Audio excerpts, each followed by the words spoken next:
It is Stones River National Battlefield. I've been working a lot this last month, so I haven't got out much, but I thought I'd take you all on a trip to the Stones River National Battlefield.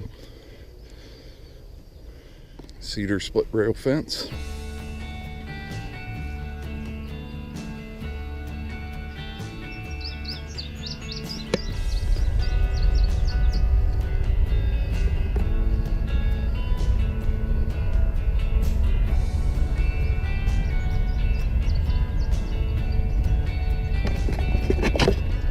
Guys are looking for what things look like.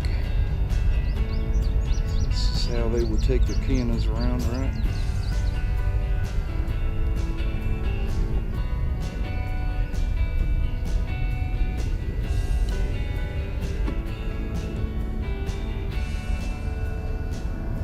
Fuse hole.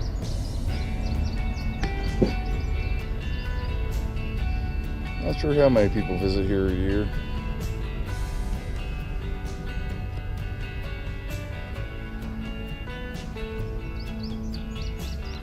So this was Parsons Batteries,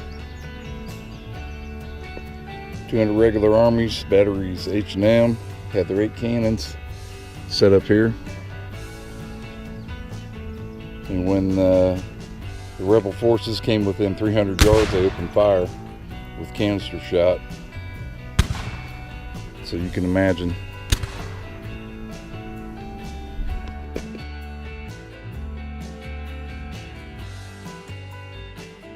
Well, if you can only imagine. It says, waiting anxiously for tomorrow's fate.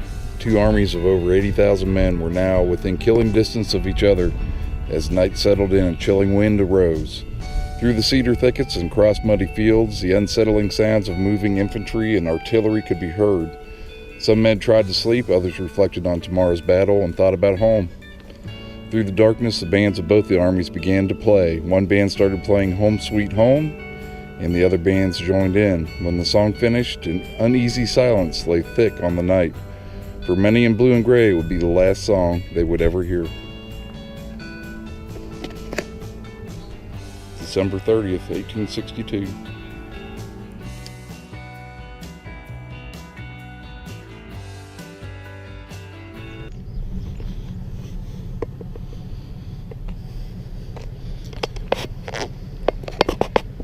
December 31st, noon, 1862.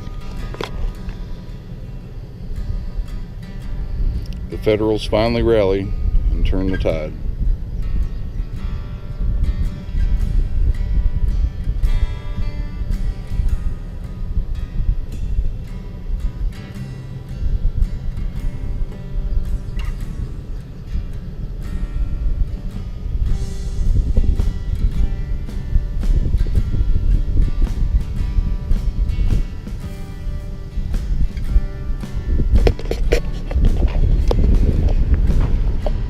Fight here.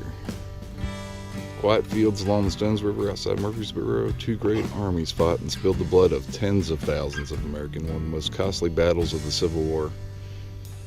It was because of the location of the Cumberland River Wharfs of Nashville, 28 miles to the northwest, and the Nashville-Chattanooga Railroad tracks hidden behind the National Cemetery over there. For any army of Union or Confederate to move and fight successfully here in the states west of the Appalachians, railroads and riverboats were the keys for ultimate victory. General Rosecrans, Braxton Bragg, who moved all his troops together into Murfreesboro.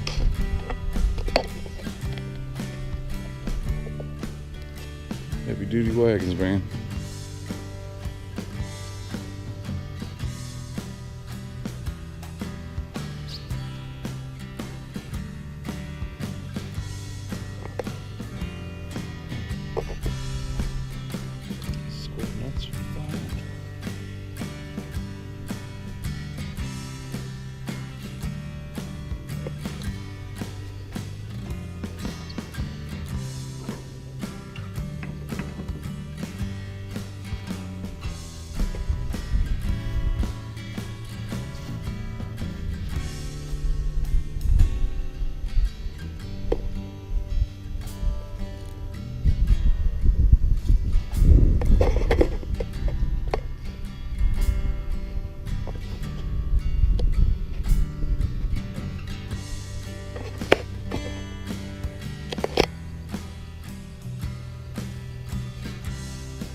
Here's the visitor center. So the visitor center is free. They'll give you a pamphlet so you can take a tour and go around and use your phone to call at different points on the drive. And give you free pamphlets. They have a nice store. You can donate some money towards the park. It's a very interesting place and a big part of our history. We have a drive tour that you take that goes to the side. The parking lot is you can pull off, get out, read them. And then we have the museum is here, so that's really nice to walk through and learn about that. That was on 3 rooms kind of before, during, and after the battle.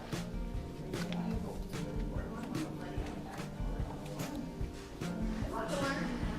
The park goes well, it's 9 minutes. You go right after the first Confederate turn left.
When I returned to the regiment, they were encamped at Stewart's Creek, 8 miles from Murfreesboro, on the Nashville River. We were put here as an advance guard. As might have been expected, we were kept pretty busy, watching the Yankee raiding parties. We had some intervals of rest, and had a pretty lively time generally. We had one pretty deep snow this month, and had quite a snowball battle with our neighbors, the 45th Tennessee. We also had a huge rabbit hunt, in which we were very successful, capturing scores.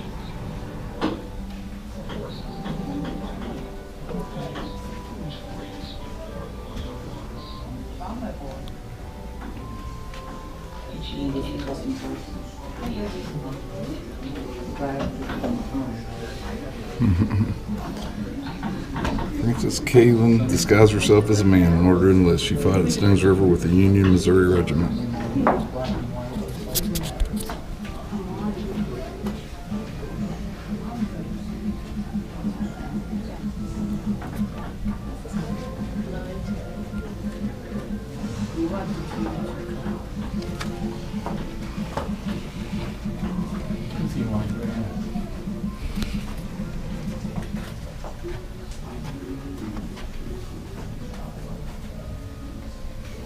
Stuff that we find around here. See the buttons. There's a cup if you can see. The lighting's not that good. There's a cartridge box. Got the plate on top. Belt plate. Bayonet. Cap pouch. Screwdriver. There's a change purse. And a pocket knife.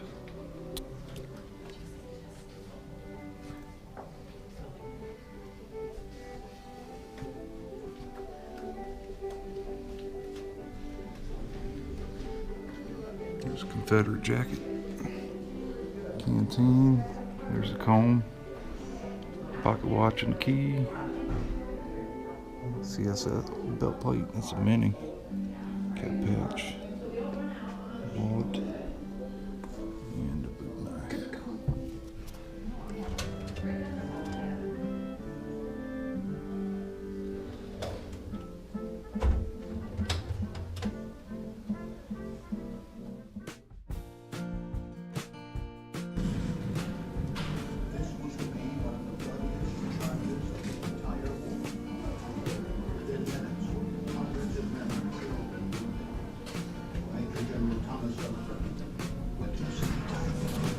force seemed to fall, and not a Confederate reached the river.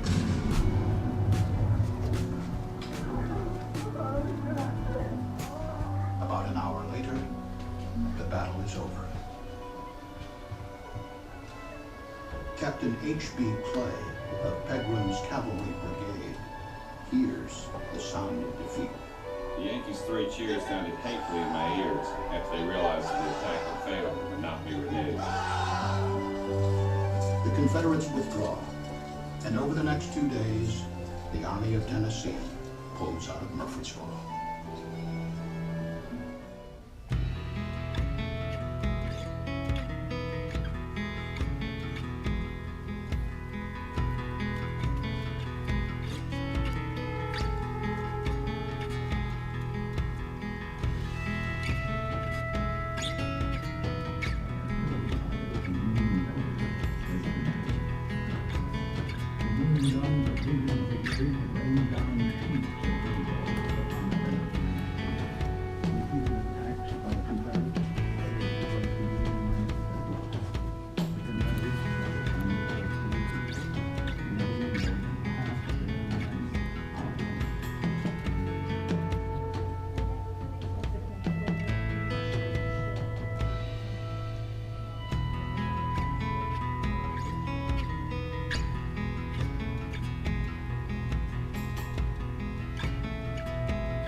It had an army hospital for wounded soldiers.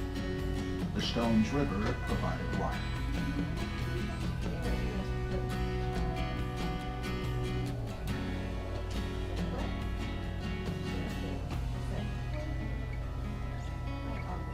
Two major transportation routes ran through the fortress, the Nashville Pike and the Nashville and Chattanooga Railroad.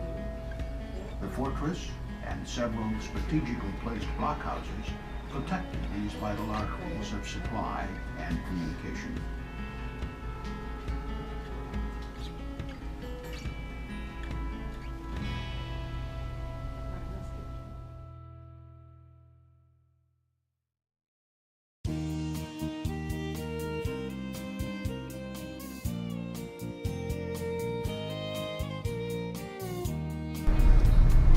It's a U.S. National Cemetery.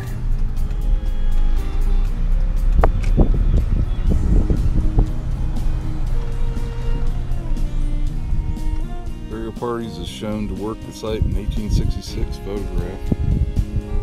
See him bringing them in. There's Earnshaw.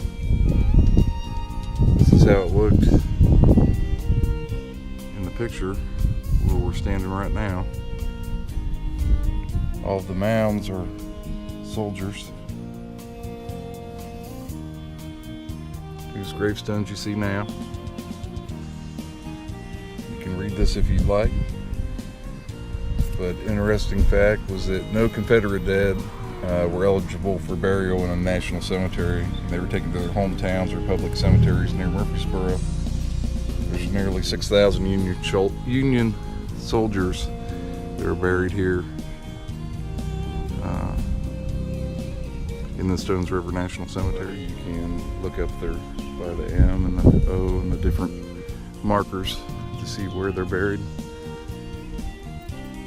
There are about 2,500 of these folks that are unknown.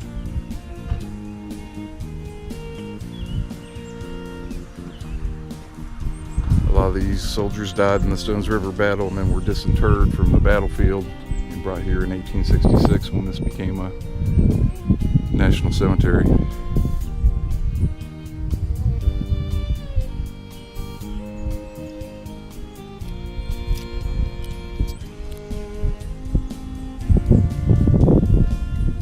them out, but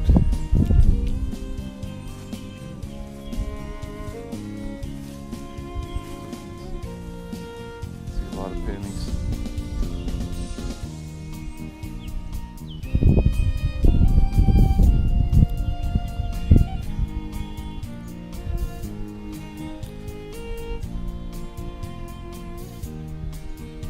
Ones that are known have the standing headstones. Their name staked.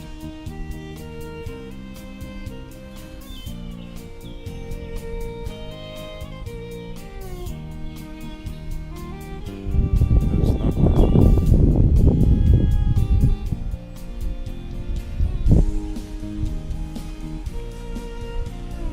Just have a number.